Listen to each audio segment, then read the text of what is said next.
Hello, and welcome to the world of coins. This episode entitled History of Money and the History of Coins. I will be your host. My name is White Cross, and I want to thank you for joining me here today. If you are new to this channel, if you are new to this series, I encourage you to subscribe so you can see the rest of this series and also all the other videos that we have as we cross that bridge between coin collecting and bullion stacking. And if you are one of my returning subscribers, thank you as always for being with me here today. It means a lot to me. So this series, a general overview of coins and coin collecting, the broader field is called numismatics. In this episode, we are going to be talking about the history of money, kind of what prompted the history of coins as we come down through history and we approach the need and see how coins kind of came about. So we want to start with a disclaimer. I am not a financial advisor. I'm not trying to offer any kind of financial advice. I'm simply trying to share some of my experience having bought and sold precious metals and rare coins for the last 40 or even 50 years. And you'll see that reflected in one of these pieces later on. And I also like to begin each of my videos with a couple of concepts that we can work back into it. And we're going to be talking about concepts a lot in this video. So not so much at the beginning of the video, but as we go deeper into the content here. The one place I wanted to start is what people kind of think happened before there was such a thing as money. Now, it is a difficult concept from a 21st century perspective to wrap your head around the idea that there was a time when money did not exist. There was no such thing as money. It is so ubiquitous and something that we are so used to in our modern lives that we couldn't function without it. But for 100,000 years of human existence, there was no such thing as money, nothing that we would recognize as money. Economists theorize that there are things like a gift economy and a need economy that persisted before the advent of cash, the advent of money. And it's interesting to see how we are progressing to a cashless society in the realm, this spread of how we started with no currency, no cash. It developed and rapidly transformed the world as we know it. And now cash as we know it is probably going away within the next few decades. An interesting development, a wonderful time to be alive to see all these things happen. What happened before money? How did things get exchanged between people? Historians believe that there was probably a fair amount of barter, but barter doesn't really explain how a lot of economies worked in the ancient world. We think of barter as simply having to exchange goods and services for other goods and services. The limitations of barter are pretty obvious, especially when it comes to things like trade. If you are a farmer, for example, and you have a bushel basket of corn and you need a new pair of shoes, you might go to the cobbler who makes shoes and say, I will trade you a bushel basket of corn for a pair of shoes. But what happens if that cobbler doesn't need any corn? What if he says, what I actually need is a goat? So then you have to go to the goat herder and ask if he'll exchange your corn for a goat. And what if the goat herder says, I don't need corn, what I really need is a new rake? So then you go to the woodworker and ask if he'll exchange you your bushel basket of corn for a rake, and maybe eventually you'll find someone who says yes. But then you have to walk all the way back through that process just to get to that cobbler, and by then he may not need his goat or his rake or his pair of shoes or whatever else it is that you are exchanging. You can see the limitations of barter really start to emerge as you go deeper and deeper into this system, and that's why historical economists believe that there was probably never a real economy, a civilization based solely on barter. It's just too difficult to implement. Now, barter happened, certainly, and going back probably that 100,000 years to the beginning of what we would consider to be modern human civilization.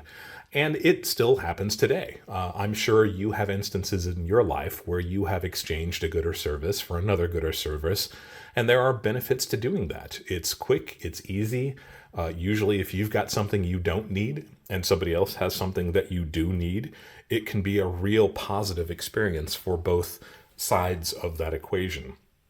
Barter, kind of an early concept in economies, but probably never really existed as an economy unto itself. So, what did people do? If barter wasn't really being used on a huge scale, how did trade begin? How did people actually start to use what would become money? And I think that's kind of the crux of this whole idea of collecting. We're talking about the steps that led up to the dawn of coinage. Remember, I mentioned before that it's hard to wrap your head around what happened before money. So let's take a look at the types of money the economists and historians have kind of separated out, and this will give us a little bit of background as we approach the dawn of coinage and the invention of coins. Let's start with a commodity as money, and this is considered one of the earliest types of money. The definition of a commodity is money whose value comes from the commodity from which it is made. So examples would be things like that bushel basket of corn that we talked about. Now, if you're using that in exchange, that bushel basket of corn has utility unto itself. You can plant it and grow other crops. You can feed your animals with it. You can eat it yourself. You can distill it and make corn whiskey. There are lots of things you can do with the corn, and that corn has utility. Its value comes from the commodity itself. Some other examples would also be things like gold nuggets, gold rich ore, gold dust. You can talk about bronze, especially when we're getting into eras of people being able to refine metals. Bronze Age rings and axe heads, copper axe heads. These were all popular things that were used as a commodity exchange because they had utility. They had value in themselves. I like the example that occurred a little bit later, but I think it's a great representation of the idea of commodity money. Hudson Bay Company in the North American continent was an enormous operation that survived for decades and decades and decades with an economy based on beaver pelts. That was literally the exchange that they used. They were called made beaver pelts, and one winter harvested male beaver skin became the unit of exchange. And that had a lot to do with the fact that the First Nations, the indigenous people of this region, didn't really care much for gold or silver. They didn't see the utility in it the way that maybe European or Asian cultures would have. But they did see the utility in a beaver pelt. So that's really how this economy became kind of a huge globally traded item of exchange. And it's interesting to think about how quickly it came and how quickly it went. The benefits of something like a commodity money are pretty easy to see. You have things like if everybody has agreed that an item has an intrinsic value, then being able to exchange one thing for another becomes much more efficient. You don't need to go find that cobbler. You don't need to go find the goat herder. You can just exchange your beaver pelt to somebody else for whatever it is that you need, and they know that they can go on and exchange that beaver pelt for what they need and want later on. So the transactions become much more efficient. And it's interesting to see how this economy evolved to the point where we actually had representative money. That's the next type of currency that we'll talk about. But keep in mind those beaver pelts. They do come back into play here. The problems with a commodity money are kind of easy to see, and they lie right on the surface. You talk about things like spoilage. If you're using your bushel basket of corn, are rodents going to get to it? Is it going to get wet and lose its utility? Will it eventually dry out and become worthless? It doesn't store wealth particularly well. The same thing with those beaver pelts. Are they going to get attacked by rodents? Are they going to get wet and start to mold? And you also talk about things like practical exchange. Is one beaver pelt worth another beaver pelt? Well, certainly some beaver pelts were exceptional, and some beaver pelts less than exceptional. And you kind of play a musical chairs trying to get rid of that bad penny, that Gresham's law of the good pieces being driven out of circulation by the bad pieces, to the point where you maybe only have really ratty looking used beat up beaver pelts being exchanged in a currency or in an economy, and that doesn't help the economy very much at all. You also have things like damage, inconsistent weights and measures, again with those beaver pelts, with anything else that you're talking about. You talk about counterfeiting, maybe not so much with a beaver pelt, but if you've got a bronze ring, are you sure that it's really made out of bronze? Is it made out of more of a base metal? Does it have an alloy mixed in that is not what you're looking for? So there are some limitations with the idea of a commodity money, but it was a huge step up from the concept of bartering. I've got some examples here, at least one that I'd like to take a look at really briefly, and we've seen this one before in the video that I shared of kilogram bars of silver and bars of approximately that weight. So this is a 24 liang bar from the border of China and Vietnam. This dates to the mid 1800s, call it 1850, 1860, something like that. And you can see the marks here on top. One of them actually says Wen Yin, or pure silver. Now, this was considerably later, obviously, than the prehistoric civilizations and early historical civilizations that we know of, but I think it's a great illustration.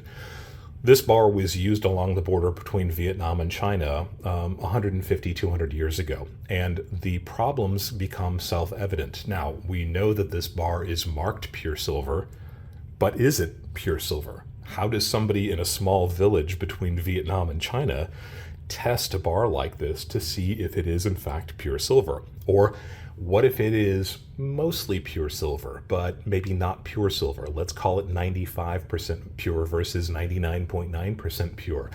You can see the limitations. Do you trust the markings that are on it? Do you trust that it is authentic? Do you trust that it is the purity that it is supposed to be? Interestingly, we'll take a look at the weights of something like this, see if I can bring the scale down so we can focus on it a little bit better. This bar was purchased from a major coin auction house by me probably 2 or 3 or 4 years ago. Let's call it 5 years ago just to be safe. And this auction house showed it being listed as 919.2 grams. So we're just shy of a kilogram, just shy of 1,000 grams of silver. Not an important weight in and of itself, but just for the sake of comparison, let's take a look at it. Now, the bar actually says 921 on it, and it's my belief that that was an early indication of what the owner of this bar thought it weighed when they weighed it. And I'm guessing by the wax mark there that that was probably around the turn of the century. So we already have some disagreement between what the owner of this said it was weighed maybe 100 years ago and what the auction house said it weighed maybe 5 years ago. But let's take a look at it right now. Does it weigh what the auction house said at 919.2 grams? Does it weigh what the wax mark there says at 921? Let's take a look.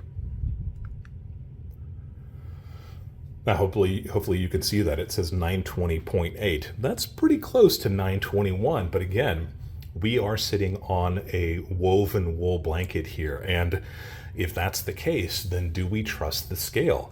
You can see the limitations of this type of trade using these types of items in commerce. Every single time a trade is made, you have to weigh that item and you have to guess at or even assay that item for its purity. That can be tricky. So we have come a long way from trading one good and service for another good or service, but there are clearly limitations to this type of commodity exchange, this commodity money.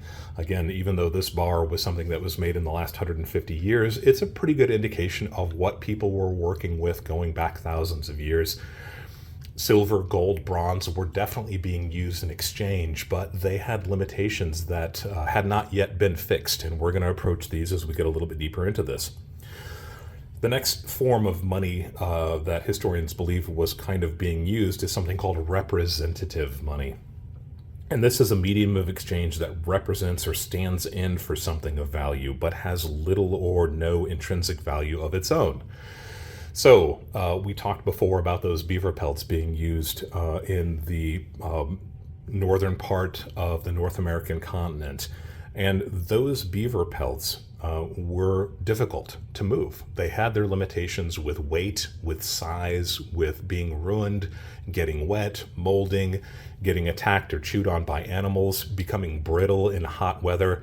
You can see the limitations of something like that. So at some point, the powers that be within the realms that were using things like beavers and beaver pelts came up with a better idea. And in that case, the Hudson Bay Company started issuing tokens.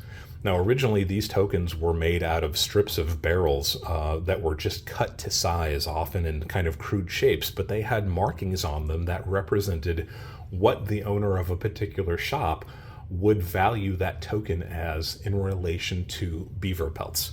So, for example, they might use one of those tokens that was valued at 1/8 of a beaver pelt, or 1/2 or 1/4 of a beaver pelt, or even a full beaver pelt.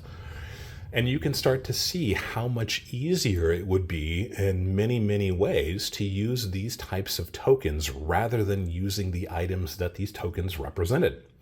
If you needed to buy a firearm and you had very limited ability to carry things, let's say you were on foot, but you know that that firearm was going to take 12 to 15 beaver pelts to trade.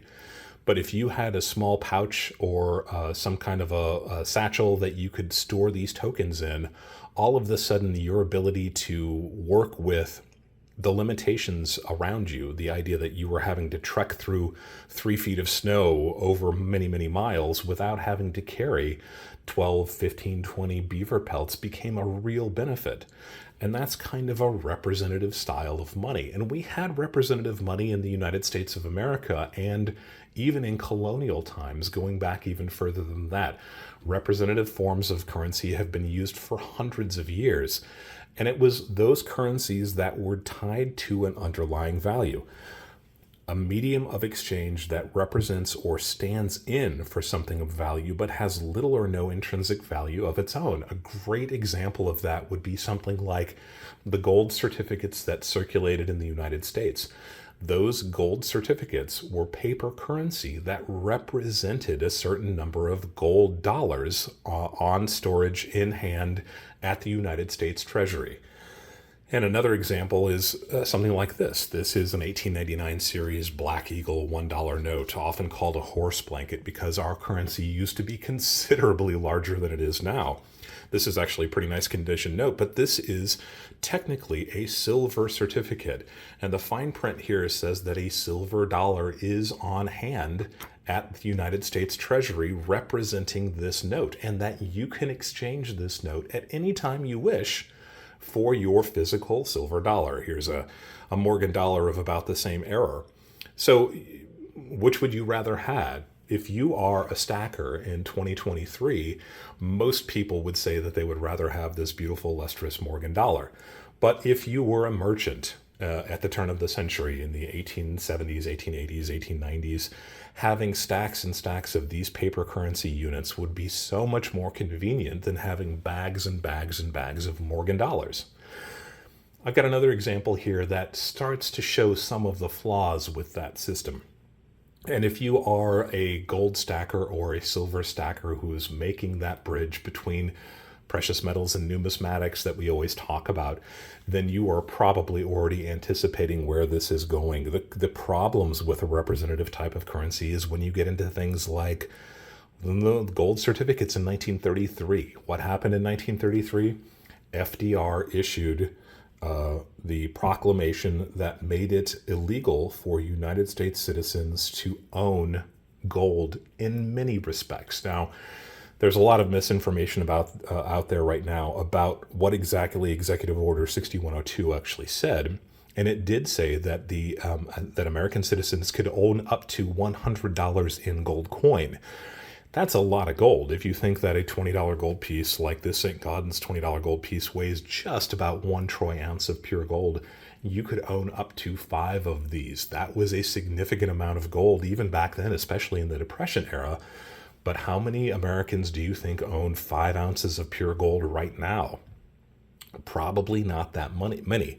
So the executive order was not designed to get people to turn in their gold. It wasn't designed to get people to turn in their jewelry, which you could still own, and you could own numismatically important gold coins as well.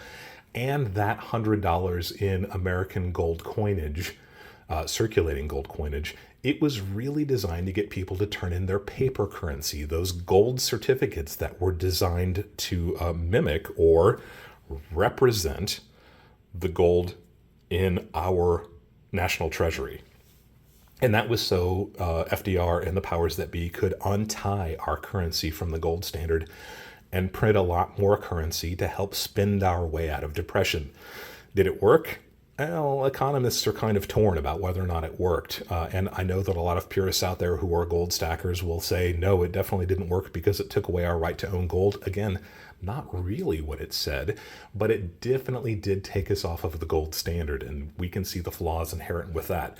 So the problems with this representative type of currency are when the government decides that they are no longer going to have that currency on hand to back up the paper currency. So with the redemption of silver certificates that happened in 1968, up until 1968, you could exchange those silver certificates, even the smaller ones that look a lot like our modern currency.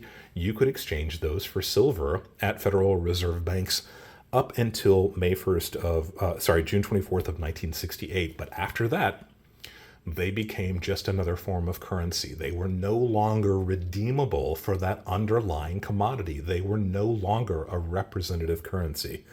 And here's that example that I was talking about before that's got a little bit more punch to it. It's very similar to the idea of those gold certificates and the gold that underlies those, and even the silver certificates and the silver that it represented. This is an example of a 1950 100 sol note from the country of Peru. Now, this represented 100 sols as recently as 1950. And note this symbol on the front and note the symbol on the back. This was truly a representative type of currency. Now, you can draw the relations to the 1886 $5 silver dollar back currency piece, and I'm going to show a picture of that here, and you'll see exactly what I'm talking about. This form on the front of this Peruvian note is the exact same form you see on the front of this Peruvian coin. This design on the back of the 100 sol note from Peru is the exact same design as on the back of this coin from Peru. So what's the difference between the two? This is truly a representative form of currency in the same way that that 1886 $5 gold piece, $5 silver certificate is. This is 100 sols from 1950. This is a 1949 100 sols note. So what's the difference between the two? Which would you rather have? Now, in terms of ease of currency, of ease of use of transactions, you can see the benefits of having that piece of paper currency. But again, if you are a gold stacker or somebody who is a huge precious metals fan, like I am, or if you are bridging that gap between the two, you start to realize the limitations of this representative type of currency. In 2023, this nice uncirculated 1949, 1950, 100 sol note is worth $10 or $15. It's an oddity. It's an interesting piece of history, but it has no underlying value in and of itself. But the same 100 sol coin issued at the exact same time by the exact same government with the exact same images front and back is worth thousands of dollars. And not just in terms of the numismatic value, but this is one of the largest gold coins that was ever made. And it was made ostensibly for circulation. So even though they didn't see lots of circulation, the idea was that this coin is a representation, was the backing for that piece of currency, that they were both valued at 100 sols when they were released. Now, one of the largest gold coins ever made for circulation, 46.8 grams at 1.3544 troy ounces of pure gold. Just for some comparison, you're probably thinking, if you're a gold stacker, what about the Mexican 50 peso? 1.2057 troy ounces. So the 100 sol dwarfs it. And how about that $20 gold piece?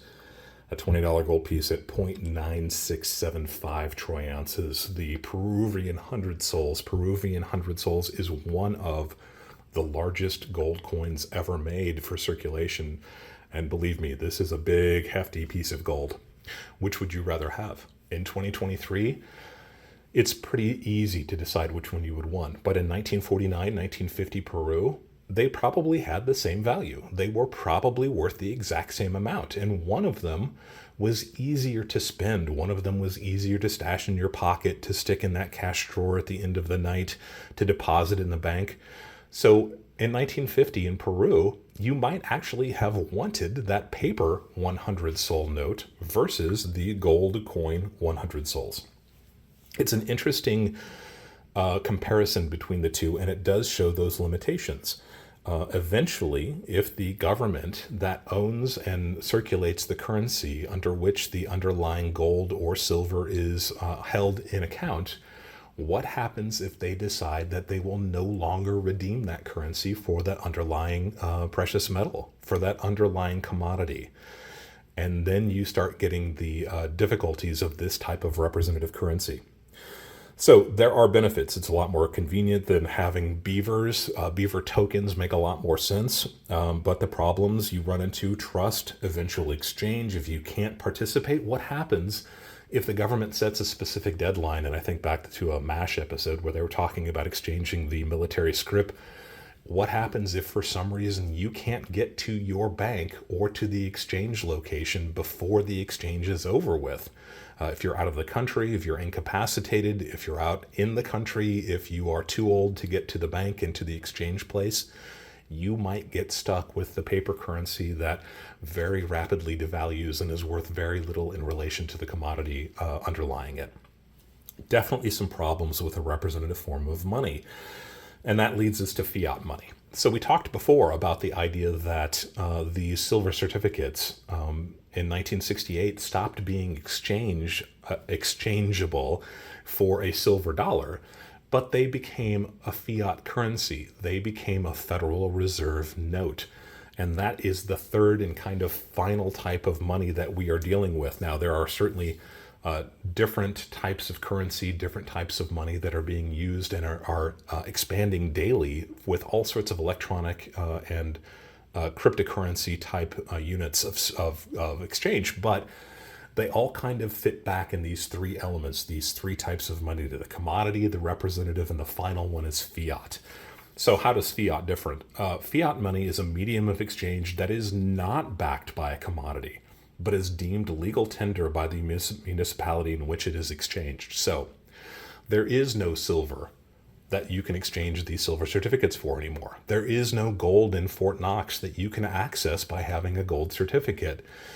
In the United States of America, and in most parts of the world, in fact, probably every part of the world, the currency are now fiat currencies.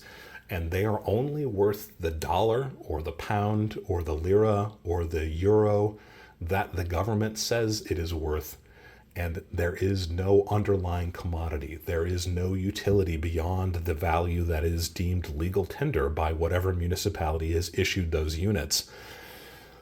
And that makes exchange incredibly easy. There are lots of benefits to a fiat currency.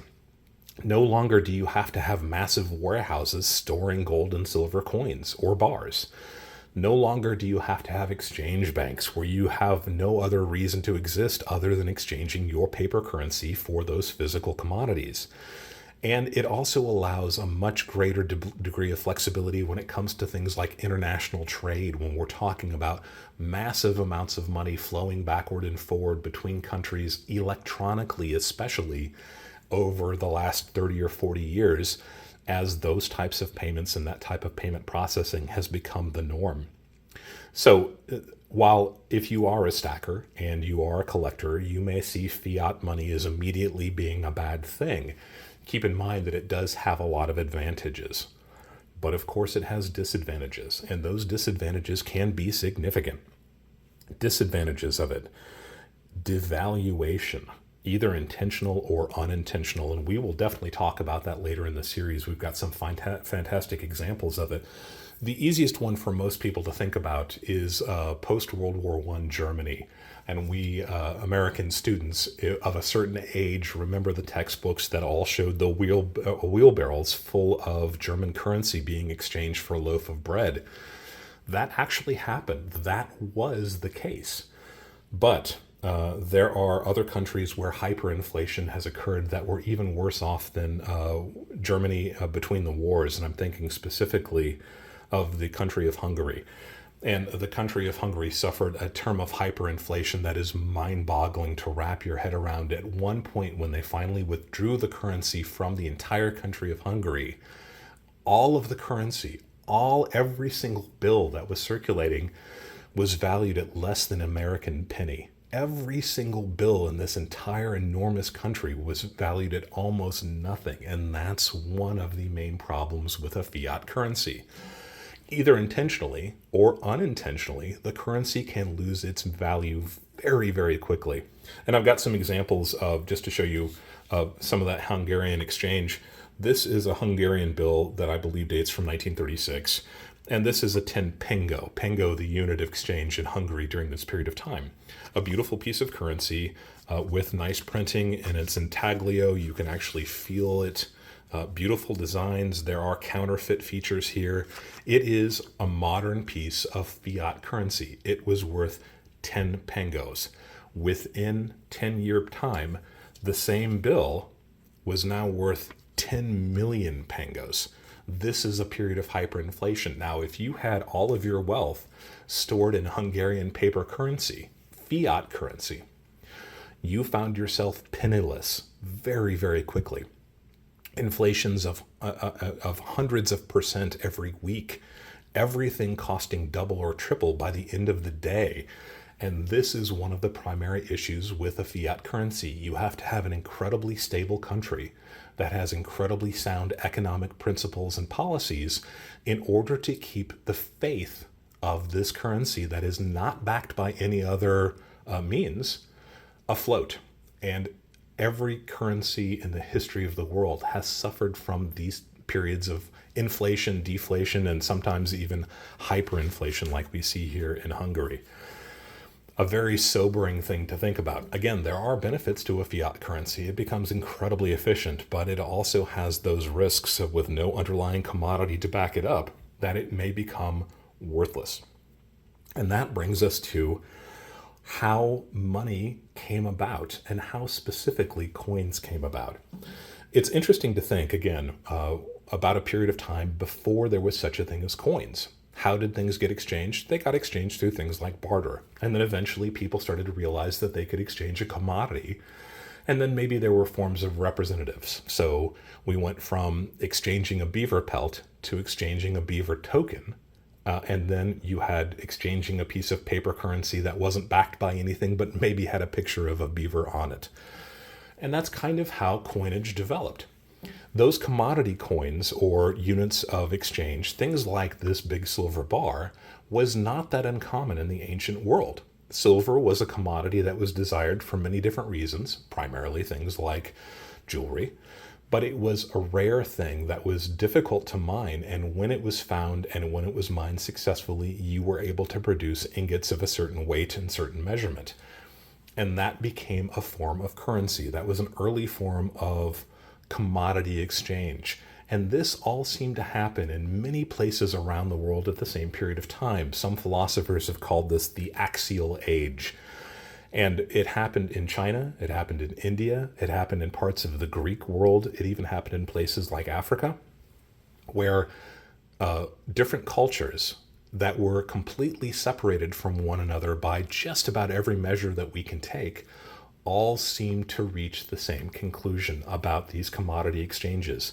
They all started to realize at about the same time, and we're talking between the 8th century BC and maybe the 3rd century BC, that different things like philosophy and law and economy all kind of developed the same way. And all of these cultures kind of developed a commodity exchange. And I like the example of things like those bronze rings from some of the northern European countries Or if you're talking about spade money or axe money that we've talked about briefly before, there are places in China where they have uncovered the factories that used to produce knife money and spade money during kind of this period of time. And all of these cultures started putting faith in units of exchange that were based on the underlying commodity, the utility of that commodity. If the person that you were selling something to represented that this commodity had its worth, and the person that was buying it understood that it had worth to it, it became a much easier way to exchange currency. So this axial age saw all of this happening around the known world at about the same period of time.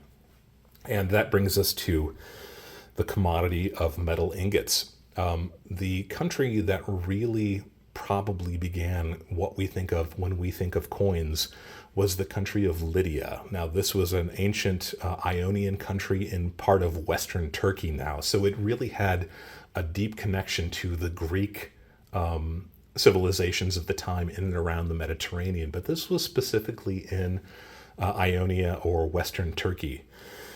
And there was a river there called the Pactolus River, and it was rumored to be full of gold. Now, just like lots of myths of this period of time, King Midas supposedly washed away his ability to turn things into gold by bathing in the Pactolus River. So there were clearly some Greco-Roman origins to how the gold appeared there. But we know that this Pactolus River actually had nuggets of gold in it. These nuggets appeared in the form of electrum.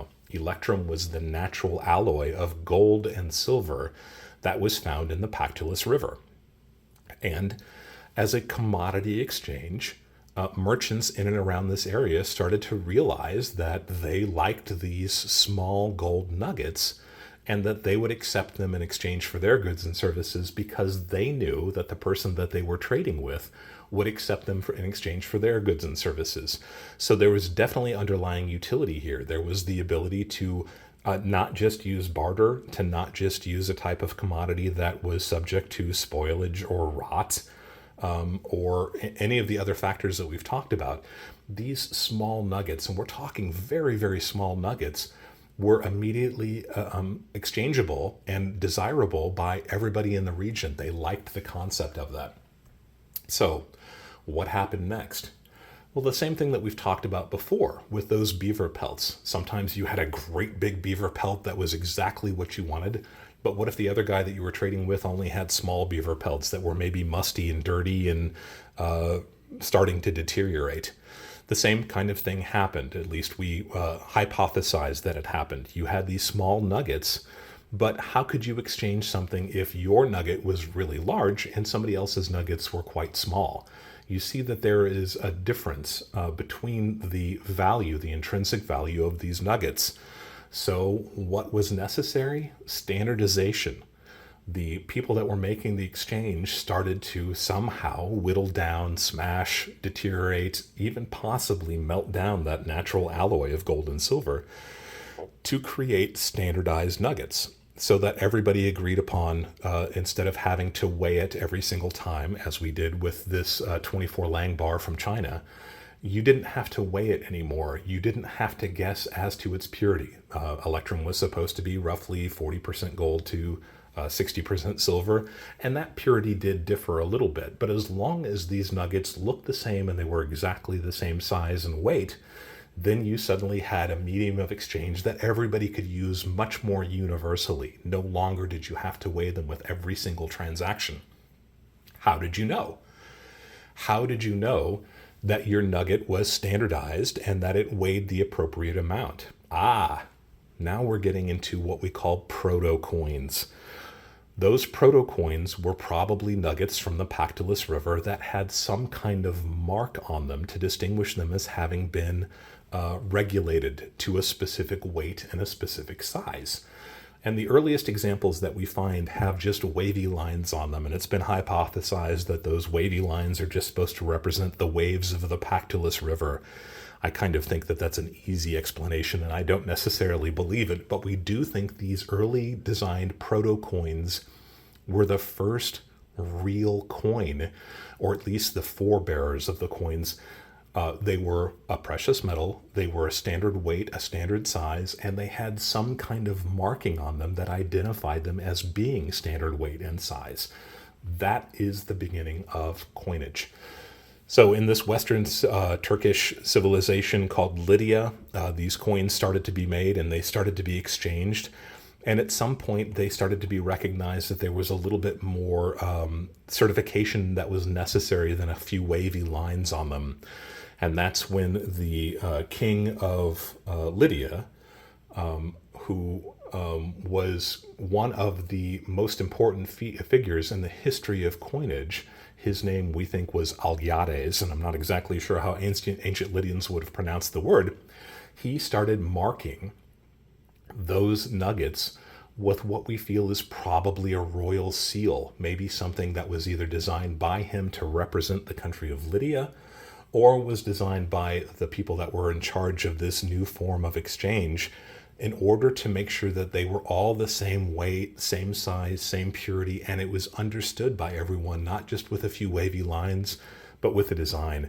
So I've got an example of a piece that probably predates those earliest pieces. This is an electrum coin, and this is from that same part of Ionia. This is called hemihekta, and my Greek pronunciation is not particularly good, but this is from the standard that was called a stater.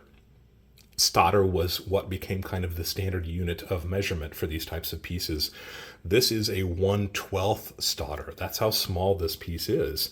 And you can see there are indications that this was placed onto a punch and hammered in order to make it the standard size that we see. But there's very little design here, maybe some kind of a crosshatch, a little bit difficult to distinguish. This is a 1/12 stater, and again, you can see this is quite small. Very small, but that's electrum. That's that natural mix of gold and silver. This is a 1/24 stater, and that's how small these pieces got to be. And you're talking about something that could have been exchanged maybe for a few days worth of labor. So clearly this needed to be quite small, but again, the limitations of it. You start to realize just how small a piece like this has to be. And what we have here is the eventual coinage of Lydia. So this is, you can see a roaring lion there with a sun above his eye. This is a great representative piece. Obviously, lions have been associated with royalty, with power, with territories since the beginning of time. And this is an NGC graded third stater called a trite, third trite, that weighs 4.74 grams. This is actually from the reign of Alyattes.